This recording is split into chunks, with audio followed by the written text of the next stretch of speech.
Hello, I'm Rev Brad, and you're listening to the Soccer Chaplains United podcast from the Touchline.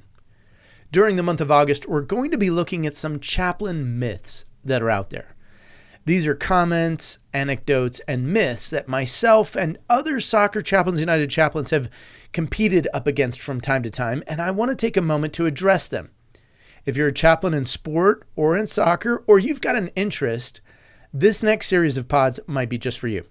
And if you're in neither of those camps, well, you might be interested anyway to learn sometimes what a chaplain in sport, and especially in the sport of soccer, might be up against as we work and serve the people in the beautiful game.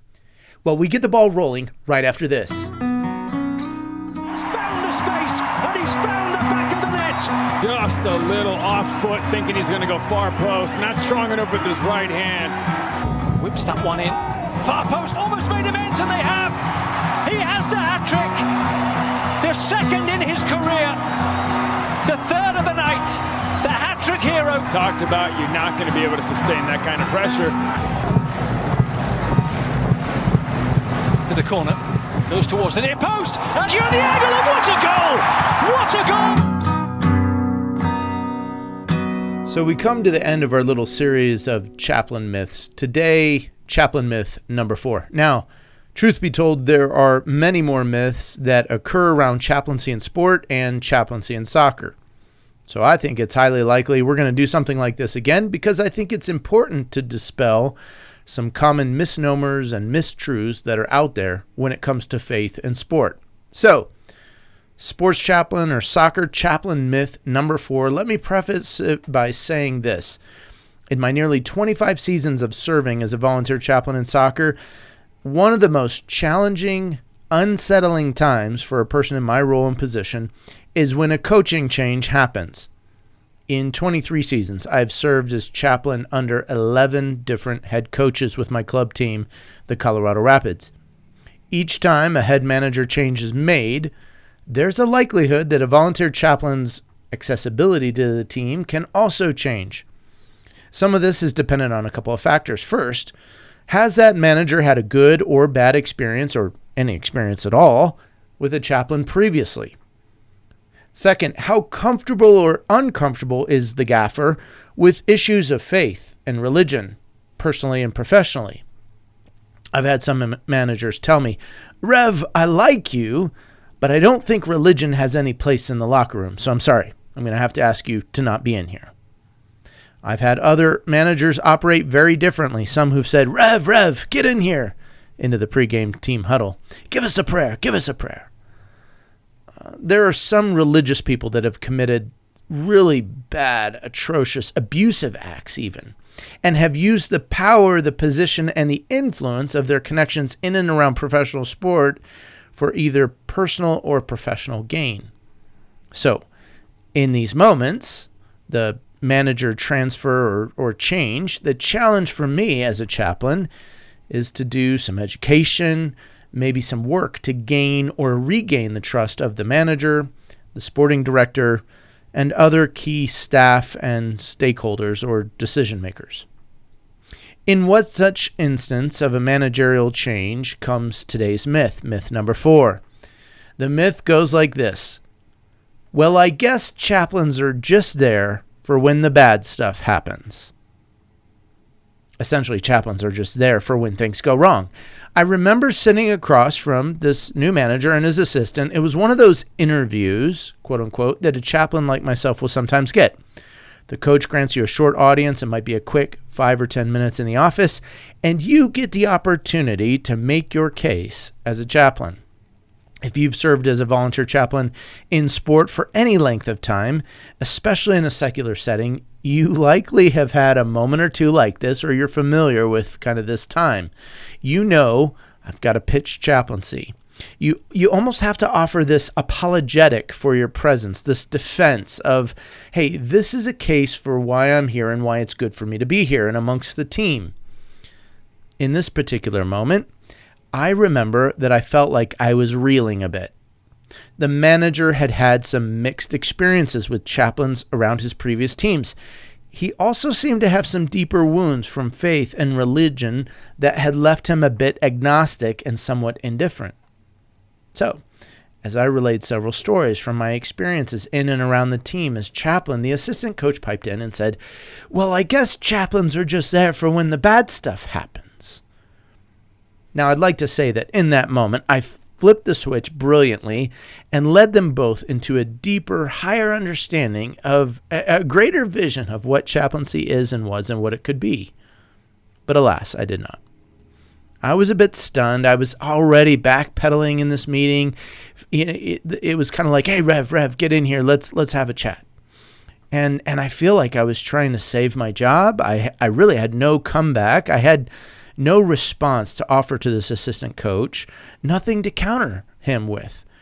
And walking away from the training ground, kind of in a bit of a dazed and confused manner, I kept wrestling with this matter-of-fact statement that had been made, and it became a question for me. And I was asking myself, are we chaplains really only there for bad things? Or when bad stuff happens, do we just get called in for the crisis moment?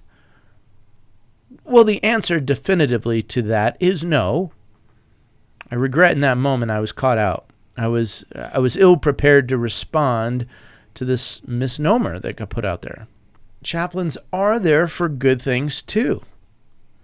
If I had a time machine and could go back to that moment, I might have brought up some different times and experiences that weren't really bad moments. They were really celebratory good things. Like, for example, having guys over for holiday meals. Guys that are coming into Colorado, they don't have family here. They don't have resources of support, and bringing them into my home and having a meal around a table. Or raising a trophy after winning a cup final. What about playing a round of golf and beating out the gaffer? Baptizing a newborn baby, officiating a wedding, teaching guys how to play disc golf, my favorite game, shooting hoops with the team, or trying to best the boys in a season of EPL fantasy.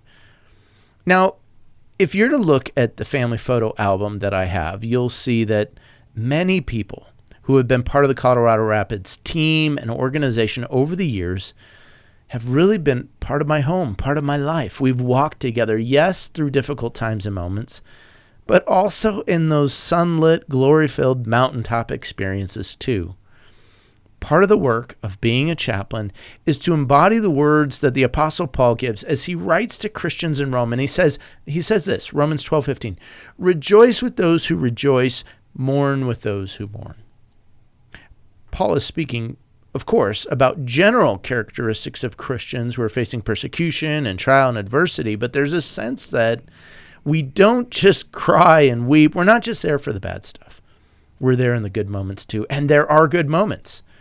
As a chaplain, I celebrate when the team wins and does well, and when individuals accomplish great things. Sometimes the team may not achieve what it wants to, but maybe an individual moves on to a better club, or gets a contract extension, or achieves some great feat, that overhead bicycle kick, or something else like that captures the hearts and imaginations of people.